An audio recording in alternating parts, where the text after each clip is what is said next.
sa lahat. Ako si Kadit Yarte at ito ang topic natin tatalakayin ngayon. Pagsunod sa polemikong pagbaybay.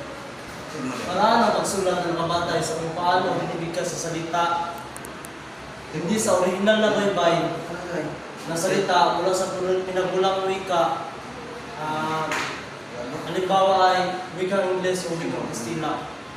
Ang polemikong pagbaybay ay gumagamit ng mga bagong alpabetong Pilipino na may 28 titik. Layunin nito gawing mas madali at loikal ang pagbigkas sa isang salita. So, halimbawa, ito ang salitang orihinal. Orihinal na galing sa Ingles na psychology. Pagdating sa polemikong pagbaybay, magiging psychology o magiging literal na katunog na galing sa alpabetiko at makabagong alpabetiko Pilipino na may dalawang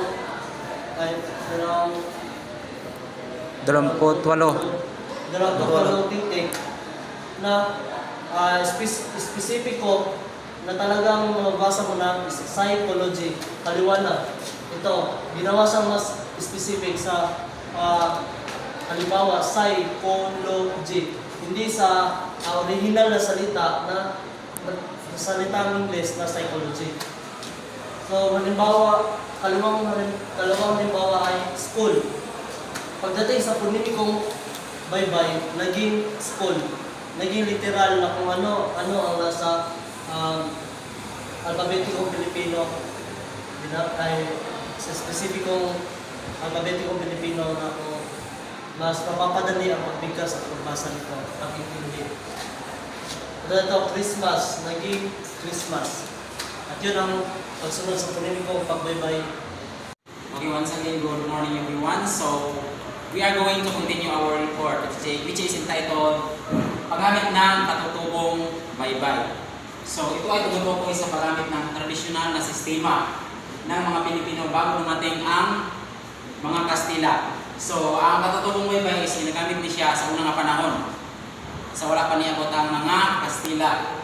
So, isa sa pinakakilala ay baybayin.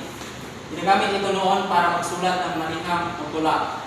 So, ang ginatawag nato mga baybay or baybayin is isa niya siya sa ginagamit sa unang panahon when kung maghimot ang liham o tula. Awit at iba pang anyo ng mga komunikasyon. So, ginagamit ko siya when it comes to like sa mga awit or mga kanta. And then, sa iba pang anyo ng komunikasyon. So, sa upan mo, dawit na mag-communicate o mag-exulti. Ato akong ginagamit ang baybay. Pagdako na naman tayo dito sa baybay. Ang pagbigkas o pagsulat ng isang salita ayon sa pagkasunod-sunod ng mga tunog o titik nito. Ang ito ay, kung naibayin mo ang salitang bagay, sasabihin mo B-E-H-A-Y. Another example sa baybay is like terminology is isa-isa rin mo titik by titik. Terminology is C-R-I-M-O-L-O-G-Y.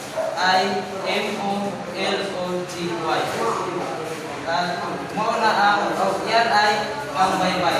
Titik by titik or magkasunod-sunod ng mga tunog o titik nito.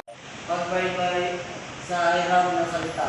Ang pagbaybay sa iram na salita ay ang paraan ng pagsulat ng mga salita mula sa ibang wika tulad ng Ingles o Espanyol upang ito ay maging angkop sa sistema ng pagsulat at pagbigkas ng Pilipino. Paraan para mas madaling basahin at intindihin ng mga Pilipino ang mga salita katulad ng Ingles, Espanyol. Kapag pumasok ang bagong salita mula sa ibang bansa, inaangkop natin ito sa baybay o spelling nito ayon sa tunog at paraan ng pagbabasa ng Pilipino.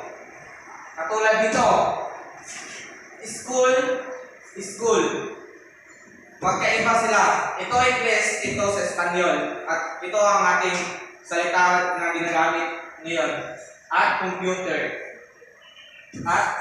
sa atin. At yun lang. Maraming salamat po. Ang pagbabaybay sa mga acronym o dagdag. Ang pagbabaybay sa mga apoy madalat ay ang pagsulat at pagbigkas ng pinaikling anyo ng mga pangalan, karera o organisasyon ayon sa tamang tunog at sistema ng alpabetong Pilipino. Halimbawa, acronym. Ito ay mga pinaikling salita na binubuo mula sa mga unang titik ng bawat salita at binibigkas bilang isang salita. Halimbawa, DepEd, Department of Education is the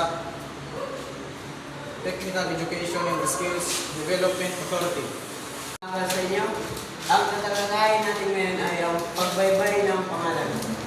Ang pagbaybay ng pangalan ay tumutukoy sa wastong paraan ng pagsulat at pagbigkas ng mga pangalan ng tao, lugar, bagay o organisasyon ayon sa alpabetong Pilipino at mga tuntunin sa ortografiya. Halimbawa, kung ang pangalan mo ay Juan, ang pagbaybay nito ay G-U-A-N. Pag-uulit ng salita. Pag-uulit ng salita ay ang pagdudoble o pag-uulit ng isang salita o bahagi ng salita upang mabuo ng bagong anyo, kahulugan. Karaniwan ito sa Pilipino at iba't ibang gamit. Ang pag-uulit daw ng salita ay